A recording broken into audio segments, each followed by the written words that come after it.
BGS ಅಂದ್ರೇನೆ ಅದೊಂದು ಶಕ್ತಿ, BGS ಅಂದ್ರೇನೆ ಅದೊಂದು ನಂಬಿಕೆ. ಬಿಜಿಎಸ್ ಶಿಕ್ಷಣ ಸಂಸ್ಥೆಯಿಂದ ಅದೆಷ್ಟೋ ಜನ ಡಾಕ್ಟರ್, ಎಂಜಿನಿಯರ್ ಹೀಗೆ ಅನೇಕ ದೊಡ್ಡ ದೊಡ್ಡ ಹುದ್ದೆಯಲ್ಲಿದ್ದಾರೆ. ಅದಕ್ಕೆಲ್ಲ ಸಾಕ್ಷಿ ಅಂದ್ರೆ ಅದು ಇಂತಹ ಶಿಕ್ಷಣ ದೇಗುಲವನ್ನ ಕಟ್ಟಿ ಬೆಳೆಸಿದಂತಹ ಪುಣ್ಯಾತ್ಮರು. ಆ ಪುಣ್ಯಾತ್ಮರಲ್ಲಿ ಒಬ್ಬರಾದ ಪ್ರಕಾಶನಾಥ ಸ್ವಾಮೀಜಿಯೂ ಸಹ ಒಬ್ಬರು. ಅವರ ಹುಟ್ಟುಹಬ್ಬ ಇದೀಗ ನಿಜಕ್ಕೂ ಒಂದು ಹಬ್ಬದ ರೀತಿಯಲ್ಲಿಯೇ ನಡೀತಾ ಇದೆ.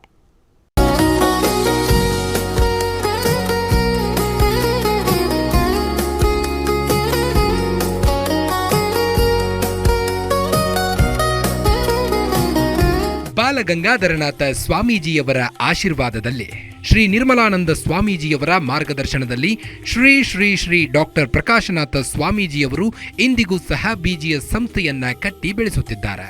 ಪ್ರಕಾಶನಾಥ ಸ್ವಾಮೀಜಿ ಅಂದ್ರೇನೆ ಒಂದು ದೊಡ್ಡ ಶಕ್ತಿ. ಬಿಜಿಎಸ್ ಅಂತಹ ಒಂದು ದೈತ್ಯ ಶಿಕ್ಷಣ ಸಂಸ್ಥೆಯನ್ನ ಕಟ್ಟಿ ಬೆಳೆಸಿದಂತ ಕೀರ್ತಿ ಅವರಿಗಿದೆ.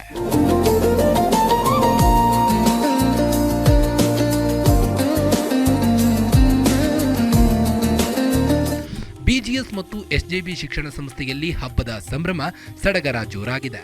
ಶ್ರೀ ಶ್ರೀ ಡಾಕ್ಟರ್ ಪ್ರಕಾಶನಾಥ ಸ್ವಾಮೀಜಿ ಅವರಿಗೆ 60ನೇ ವರ್ಷದ ಹುಟ್ಟುಹಬ್ಬದ ಪ್ರಯುಕ್ತ ಬೆಂಗಳೂರಿನ ಕುಂಭಗೋಡುನಲ್ಲಿರೋ ಬಿಜಿಎಸ್ ಕ್ಯಾಂಪಸ್ನಲ್ಲಿ 4 ದಿನಗಳ ವಿಶೇಷ ಕಾರ್ಯಕ್ರಮಗಳನ್ನು ಹಮ್ಮಿಕೊಳ್ಳಲಾಗಿದೆ. ಅದರ ಪ್ರಯುಕ್ತ 2ನೇ ದಿನ ವಿಶೇಷ ಪೂಜೆ ಹಾಗೂ ಹೋಮ ಹವನವನ್ನ ಬಹಳ ಭಕ್ತಿ ಭಾವದಿಂದ ನೆರವೇರಿಸಲಾಗಿದೆ.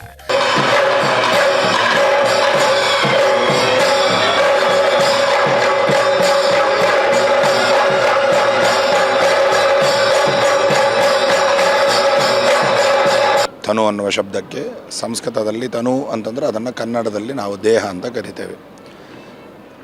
ನಾಗನಿಗೆ ಆ ದೇಹಕ್ಕೆ ಹಾಲಿನಿಂದ ಆಗಲೇ ನೀವೆಲ್ಲ ನೋಡಿದ್ರಿ, ಹಾಲುಗಳಿಂದ ಅವನಿಗೆ ಪೂಜೆಯನ್ನು ಮಾಡಿ ಅರ್ಚನೆಯನ್ನು ಮಾಡಿ ಅರ್ಚಿತವಾದ ನಾಗನ ದೇಹ ತಂಪು ಆಯಿತು ಅಂತಾದರೆ ನಾಗನ ಅನುಗ್ರಹ ಇದ್ದಲ್ಲಿ ನಾವೆಲ್ಲರೂ ಕೂಡ ನಮ್ಮ ಜೀವನದಲ್ಲಿ ತಂಪಾಗಿ ಅರ್ಥಾತ್ ನೆಮ್ಮದಿಯಿಂದ ಜೀವನವನ್ನು ಮಾಡ್ತೇವೆ ಅಂತ.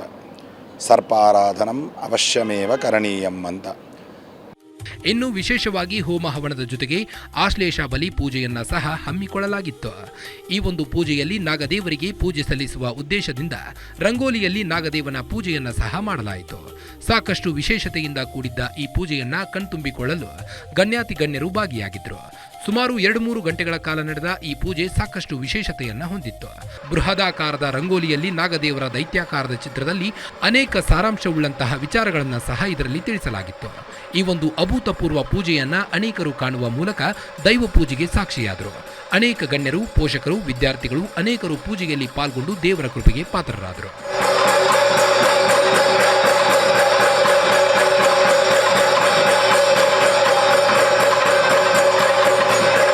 ಅಂತಹ ಪ್ರತ್ಯಕ್ಷ ಕಣ್ಣಿಗೆ ಕಾಣುವ ದೇವರಲ್ಲಿ ನಾಗ, ಆ ನಾಗನ ಪೂಜೆಯಿಂದ ಮಾಡಿದರೆ ನಮಗೆ ಭೂಮಿಯ ತೊಂದರೆಗಳಿರಬಹುದು, ಇನ್ನೂ ಕೆಲವಾರು ರೀತಿಯ ಸಮಸ್ಯೆಗಳಿದ್ದರೂ ನಾಗನ ಪೂಜೆ, ನಾಗನ ತನು ತರ್ಪಣದಿಂದ ಅದೆಲ್ಲ ಪರಿಹಾರ ಆಗುತ್ತೆ. ಅದೇ ಈ ಪೂಜೆ ವಿಶೇಷತೆ.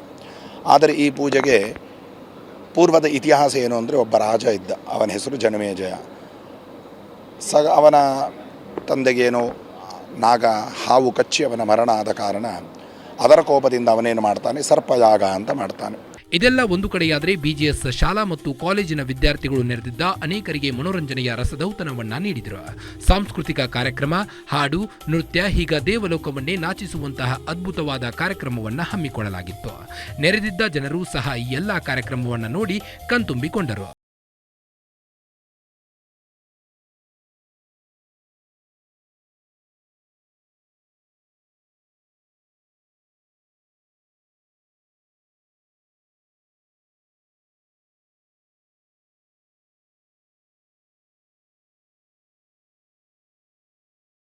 ಇನ್ನು ಇದೆಲ್ಲದಕ್ಕೂ ಸಹ ಕಾರಣೀಕರ್ತರಾದಂತಹ ಶ್ರೀ ಶ್ರೀ ಪ್ರಕಾಶನಾಥ ಸ್ವಾಮೀಜಿಯವರಿಗೆ ಇನ್ನೂ 100 ಕಾಲ ದೇವರು ಕಾಪಾಡಲಿ ಎಂದು ನಾವು ಸಹ ಹಾರೈಸೋಣ.